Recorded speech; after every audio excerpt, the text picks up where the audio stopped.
নদীমাতৃক দেশের নদ নদী যেন এখন থার্ড পার্সন। তা যদি হয় গাজীপুরের টঙ্গীর তুরাগ নদ, তাহলে যেন নদের দৃশ্য বলে দেয় যত সব না বলা কথা।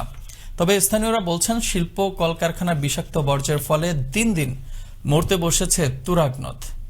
তবে পরিবেশ অধিদপ্তর বলছে, দূষণ রোধে অভিযান চলছে, আর পর্যায়ক্রমে বন্ধ করা হবে ইটিপি না থাকা কারখানাগুলো। গাজীপুরের টঙ্গী থেকে শাকিল খানের প্রতিবেদনে আরো জানাচ্ছেন শকত সাগর। ডাইং, ওয়াশিং ও অপরিষ্কার পানিতে পানির রং পরিবর্তন সহ স্বাস্থ্য ঝুঁকিতে তুরাগ নদের পাশে বসবাসরতরা। স্থানীয়রা বলছেন, কলকারখানার বিষাক্ত পানি নদের পানির সাথে মিশে পাল্টে গেছে পানির রং। বর্তমানে নদের পানি বিষাক্ত থাকায় কোনো জলজ প্রাণী বেঁচে থাকতে পারছে না। এছাড়া দুর্গন্ধের কারণে তুরাগ নদের পাশ দিয়ে কোনো মানুষ হেঁটে ও নৌকায় চলাচল করতেও পারেন অস্বস্তিতে। এমন পরিস্থিতিতে ক্ষোভ প্রকাশ করেন স্থানীয়রা।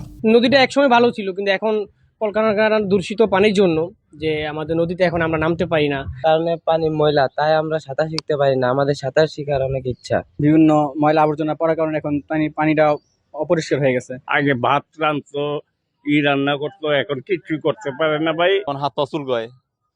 অনেক সময় দেখি যে এই নদীতে ওই মাছ মরে ভাসে যাচ্ছে। বছর আগে খুব ভালো আছিল, গোসল টোসল হারান গেছে, খাওয়ান গেছে লাগাতে, ও তো পানি মচিয়েছে। পানি বিষাক্ত হওয়ার কারণে মাছ সব মরে গেছে। মানুষ তুরাগের পানিতে একসময় গোসল করলেও বর্তমান পরিস্থিতিতে হারিয়ে গেছে এই তুরাগের ঐতিহ্য।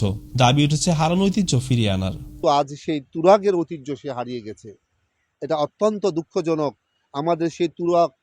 আমাদের সেই পূর্বের তুরাগকে আমরা ফিরে পেতে চাই। শিশু ও বয়স্কদের মধ্যে যারা এই পানির স্পর্শে আসে, তাদের পানিবাহিত রোগ ছাড়াও কিডনি বিকল ও ক্যান্সারের মতো দুরারোগ্য ব্যাধিও হতে পারে বলে জানালেন এই স্বাস্থ্য বিশেষজ্ঞ। এই পানি ব্যবহারের মাধ্যমে তারা বিভিন্ন পেটের অসুখে, যেমন ডায়রিয়া, রক্ত আমাশা এবং চর্মরোগে আক্রান্ত হয়ে অনেকের কিডনি ফেলিয়ার হচ্ছে। পাশাপাশি অনেকে ক্যান্সারও আক্রান্ত হতে পারেন। এদিকে যেসব কলকারখানার ইটিপি নেই, সে সকল কারখানা বন্ধ করা হয়েছে। আর পরিবেশ রক্ষায় দূষণকারী শিল্প কারখানার বিরুদ্ধে পরিবেশ অধিদপ্তরের অভিযান অব্যাহত রয়েছে বলে জানান পরিবেশ অধিদপ্তরের এই কর্মকর্তা। আমরা এই পর্যন্ত প্রায় 30টা ফ্যাক্টরি যাদের ইটিপি নাই, ওয়াশিং এবং ডাইং, তাদের ইলেকট্রিক লাইন এবং গ্যাস লাইন সহ আমরা সংযোগ বিচ্ছিন্ন করেছি।